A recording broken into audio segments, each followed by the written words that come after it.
मैं सवाल चीन को लेकर पूछ रही हूं। चाहे मुद्दा कोई भी हो, एक्सपेक्ट कोई भी हो, जब जब चीन का मसला इस भारत में आता है तो कुछ लोग हैं जो चीन को भारत से ऊपर बताने लगते हैं, चीन के हर एक कदम को बेहतर बताने लगते हैं, चाहे वैक्सीनेशन का मामला हो, चाहे एलएसी पर तनातनी का मामला हो।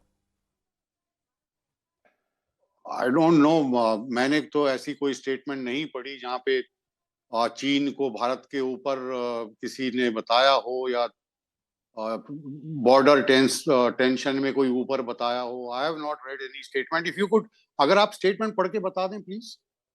अनिल जी, राहुल गांधी ने क्या कहा था? चाहे आप कोरोना का मसला ले लीजिए, चाहे आप एलएसी का मसला ले लीजिए, आज के परिप्रेक्ष्य की बात करूं तो कह रहे हैं भारतीय सेना पिट रही है। कोरोना के परिप्रेक्ष्य की बात करूं तो आप ये बयान उस वक्त दे रहे थे, आपकी पार्टी ये बयान दे रही थी कि 16 सितंबर तक चीन में 80% वैक्सीनेशन हो गई है और भारत पिछड़ गया है। ये स्टेटमेंट। ओके, तो हालत ये है कि 15 जून 2020 से लेकर और आज तक ये हकीकत है कि जो जमीन हमने गलवान में खोई है वो हम 1 इंच वापस नहीं ले पाए। ये एक हकीकत है। ये एक हकीकत है कि 15 जून 2020 से लेकर और आज तक हमारी देश की सरकार का नेतृत्व किसी भी फोरम में आज तक चाइना का नाम नहीं ले सका है। चाइना का नाम लेने से वो थर थर कांप उठता है। ये एक हकीकत है। ये एक हकीकत है कि 2020 से लेकर और आज तक जो चाइना के साथ ट्रेड डेफिसिट इंडिया के अगेंस्ट हुआ है वो तकरीबन 65% हुआ है। ये एक हकीकत है।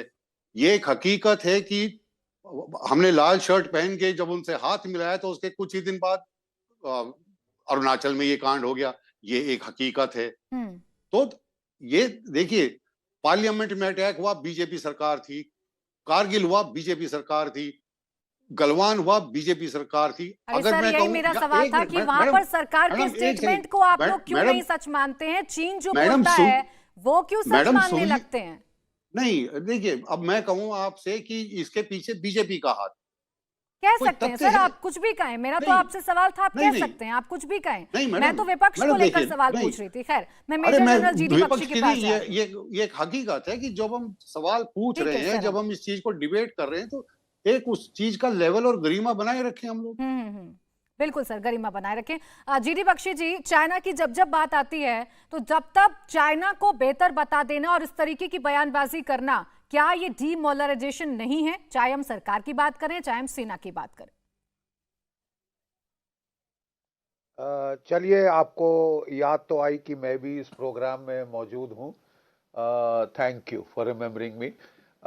दूसरी बात मैं ये कहना चाहता था कि किसी भी परिपक्व प्रजातंत्र में वो जो है एक समन्वय होता है, एक बाईपार्टिजन कंसेंसस होता है, स्पेशली जबकि एक दुश्मन देश, एक एंटागनिस्ट देश, एक एडवर्सरी मुल्क का सवाल है, सीमा पर झड़पों का सवाल है, तो एक बाईपार्टिजन कंसेंसस होता है। हमारे आपस में जो भी वैर वैमनस्य हो वो हम ऐसे मुद्दों पर उसको नहीं उछालते, हम एक आवाज में बोलते हैं। बड़ी अफसोस से कहना पड़ेगा कि भारतवर्ष में हम बिल्कुल ये नहीं देखते। नंबर एक। जहां तक सवाल है चाइना पे क्रिटिसिज्म का, मैं एक बार फिर कहता हूं कि एज एन ऑपोजिशन उनको पूरा हक है एक प्रजातंत्र में कि वो क्रिटिसाइज करें, but on issues like China, Pakistan, terrorism, ये जो क्रिटिसिज्म है ये एक तो कंस्ट्रक्टिव होनी चाहिए और दूसरा it has to be based on facts. It cannot be shoot and scoot narratives, right? It has to be based on facts. And I am sorry, अब जैसे कि let's why go very far, अब इतिहास में ना जाएं, let's start with what has happened now. Rahul Gandhi ji ने दो जो है मुद्दे उठाए हैं, एक कि हमारी सेना पिटी है. एक तो इस शब्दावली से किसी भी सैनिक को ऑब्जेक्शन होगी. हमारी सेना, मैं नहीं समझता, मार खाई है, पिटी है, दुम दबा के अपनी टांगों के बीच आई है. हमारी सेना ने जो भी ऑफिशियल वक्तव्य है उनको अगर आप नहीं मानना चाहते आप छोड़ दीजिए. बहुत सारे सोशल मीडिया पे वीडियोस घूम रहे हैं जो बड़ा क्लियरली दिखाते हैं किसने किसको पीटा. अगर हमारे 6 लड़के घायल हुए हैं जी। तो चीन के कम से कम 20 और 30 के बीच में आंकड़ा बताया जा रहा है कि साहब घायल हुए हैं। नंबर 1। नंबर 2, हमारे पास डॉक्यूमेंट्री विजुअल वीडियोग्राफिक एविडेंस है कि वो चीन के सिपाही 300 की तादाद में आए, मारपीट हुई, डंडा वगैरह चले, लाठियां चली और baseball bats bound with barbed wire दोनों तरफ से चले, टेसर गन्स भी चली और फिर चीनी सैनिक पीछे हटे। वो हटते हुए वीडियोग्राफिक एविडेंस है। तो ये कहना कि साहब हमारी फौज पिट गई, मार खा गई, उसकी धज्जियां उड़ा दी गई, ये I think this is not par for the course. Number 1, मैं बड़ी दबी आवाज में कह रहा हूं, I don't think it is factually correct and in such sensitive matters we must be factually correct. दूसरा, उन्होंने स्टेटमेंट दिया था कि साहब चीन युद्ध की तैयारी कर रहा है, हम कुछ नहीं कर रहे। और दैवयोग की बात है कि उन्हीं दिनों हमारी एयरफोर्स की 15 और 16 दिसंबर को बड़ी भारी ईस्टर्न एयर कमांड की एक्सरसाइज चली है, जिसमें कि हमारे राफाल, हमारे मिराज, हमारे सुखोइज, हमारे जो अटैक हेलीकॉप्टर्स, हमारे चिनूक हैवी हेलीकॉप्टर्स, हमारे जो हरक्यूलिस ट्रांसपोर्ट एयरक्राफ्ट, जो हमारे S-400 मिसाइल सिस्टम्स हैं, वो सब टेस्ट किए गए, वो सब they were put to the test and उनका प्रदर्शन किया गया। एक सिग्नलिंग की गई चाइना को, thus far and no further, you should be prepared for what will follow। जी। ठीक है साहब।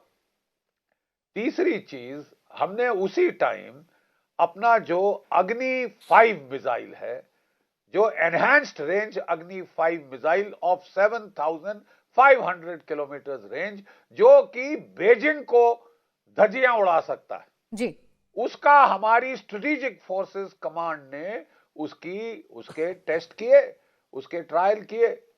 So all this is quite indicative कि साहब हम भी तैयार हैं। द फैक्ट दैट अगर चीन 300 की स्ट्रेंथ में वहां पे चढ़ आया तो वहां पहले हम भी मौजूद थे और हमारी रीइंफोर्समेंट्स भी पहुंच गई। इंडिया टीवी हर वक्त हर जगह डाउनलोड करने के लिए सर्च करें India TV news Google play store या ऐप स्टोर पर।